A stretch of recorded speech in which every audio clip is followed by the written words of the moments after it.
حضرت جنید بغدادی دجلہ کے کنارے جا نکلے اور آپ کے شاگرد بھی تھے آپ کے ساتھ، تو وہاں بہلول ملے۔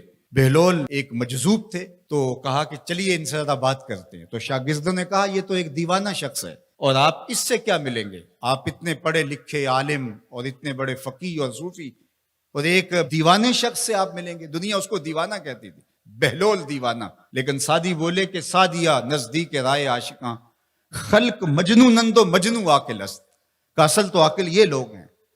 تو خیر حضرت جنید بغدادی گئے اور بہلول کو سلام کیا، کہا کہ آپ کون ہیں؟ تو کہا میں جنید بغدادی ہوں۔ تو کہا کیا کرتے ہو؟ کہا کہ میں پڑھنے پڑھانے کی ذمہ داریوں میں لگا ہوں۔ تو آپ نے فرمایا کہ کھانے کے آداب جانتے ہو؟ تو کہا کہ ہاں، ہاتھ دھوئے جائیں، بسم اللہ شریف پڑھی جائے، چھوٹا لقمہ لیا جائے اور چبا چبا کے کھایا جائے، اور اس کے بعد الحمدللہ کہا جائے۔ تو بہلول کہنے لگا کہ میں تو آپ کو بہت بڑا عالم سمجھتا تھا، آپ تو کھانے کے ادب کو بھی نہیں جانتے۔ اور اپنا کپڑا اٹھایا، جھاڑا اور ایک جانب چل دیے۔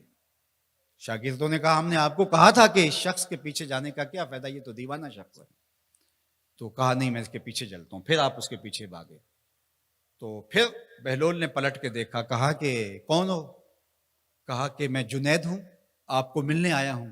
تو آپ نے پھر ایک سوال کیا، گفتگو لمبی ہو جائے۔ تیسری مرتبہ بھی جب وہ اپنا دامن چھاڑ کے گزرے تو پھر آپ آگے بڑھے۔ انہوں نے پوچھا کون ہو؟ انہوں نے کہا کہ میں ایک عام سا شخص ہوں، تو آپ کے پاس جو ہے وہ سیکھنے آیا ہوں۔ تو کہا کہ میں نے تم سے پوچھا تھا کہ کھانے کے آداب کیا ہیں، تو تم نے یہ بتایا تھا۔ کہا جی میں نے تو یہی پڑھا ہے اور میں نے یہی بتایا ہے۔ تو کہا کھانے کا سب سے پہلا ادب یہ ہے کہ لقمہ حلال کا ہو، باقی لقمے چھوٹے چھوٹے توڑ کے کھائے یا چبا چبا کے کھائے، یا جو ہے وہ پانی پہلے پیے یا بعد میں پیے، کہا یہ باتیں بات کی ہے۔ سب سے پہلا ادب کھانے کا یہ ہے کہ لقمہ طیب ہو، لقمہ طاہر ہو، لقمہ پاکیزہ ہو۔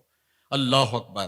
تو ہمارے رب نے ہمیں پاکیزہ رزق کھانے کی تلقین فرمائی ہے۔ تو اللہ کے محبوب علیہ السلام نے اس شخص کا ذکر کیا جو لمبا سفر کر کے آیا اور وہ کعبۃ اللہ کے سامنے کھڑا، وہ اللہ تعالیٰ جل شانہ کو پکارتا ہے اور کیا کہتا ہے؟ یا رب یا رب۔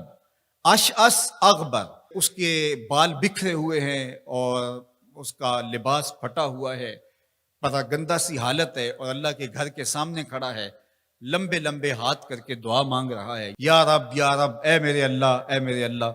لیکن فرمایا وَمَطْعَمُهُ حَرَامٌ وَمَشْرَبُهُ حَرَامٌ وَمَلْبَسُهُ حَرَامٌ وَغُذِّيَ بِالْحَرَامِ فَأَنَّىٰ يُسْتَجَابُ لِذَٰلِكَ۔ فرمایا کہ اس نے جو کھایا ہے وہ حرام کا ہے، اس نے جو پیا ہے وہ حرام کا ہے، اس نے جو لباس پہنا ہے وہ حرام کا ہے۔ فرمایا اس کو جو غذا دی گئی ہے وہ غذا حرام کے مال سے اسے حاصل ہوئی تھی۔ فرمایا فَأَنَّىٰ يُسْتَجَابُ لِذَٰلِكَ۔ فرمایا مجھے بتاؤ کہ اس کی دعائیں کیسے قبول ہوں گی؟ وہ کعبۃ اللہ کے پردے کو تھام کے کھڑا ہے، ملتزم سے لپٹ کے رو رہا ہے، وہ حتیم میں کھڑا ہے، وہ کعبہ کے اندر بھی چلا گیا، کعبہ کی چھت پہ سقف بیت اللہ پہ بھی کھڑا ہے، مطاف میں کھڑا ہے، وہ حجر اسود کے ساتھ لپٹ کے دعائیں مانگ رہا ہے، مقام ابراہیم کے پاس کھڑا ہو کے دعائیں مانگ رہا ہے۔ یمد یدہ، اس کے ہاتھ لمبے لمبے ہیں، یا رب کے کلمات اس کی زبان پہ ہیں، اور اشعث اغبر، غبار آلودہ بکھرے ہوئے اس کے بال ہیں، اور حالت پراگندہ ہے کہ کسی کو گزرتے ہوئے بھی ترس آ جائے، اور اللہ کے گھر میں کھڑا ہے تو وہ کیوں نہیں معاف کرے گا؟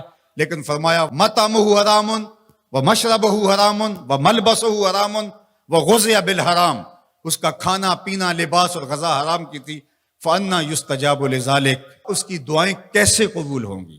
بلکہ علماء نے لکھا کہ جو شخص حرام کمائی کھاتا ہے اس کی اپنی دعائیں تو قبول نہیں ہوتی، نیک لوگوں کی دعاؤں سے بھی اس کا حصہ نکال دیا جاتا ہے۔ جب اللہ کے بندے اولیاء کاملین دعائیں مانگتے ہیں اور وہ پوری امت کے لیے، پوری قوم کے لیے مانگ رہے ہوتے ہیں، لیکن اس شخص کا حصہ نکال دیا جاتا ہے جس کا رزق پاکیزہ نہیں ہے۔ اس لیے رزق کی پاکیزگی یہ بہت اہم ہے۔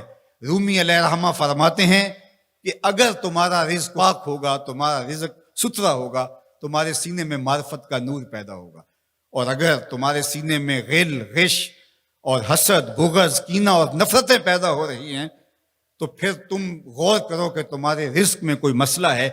تم کھاتے ہو اس کے نتیجے کے اندر حسد پیدا ہو رہا ہے، بغض پیدا ہو رہا ہے، نفرت، سستی اور کاہلی اور عبادت سے دوری پیدا ہو رہی ہے۔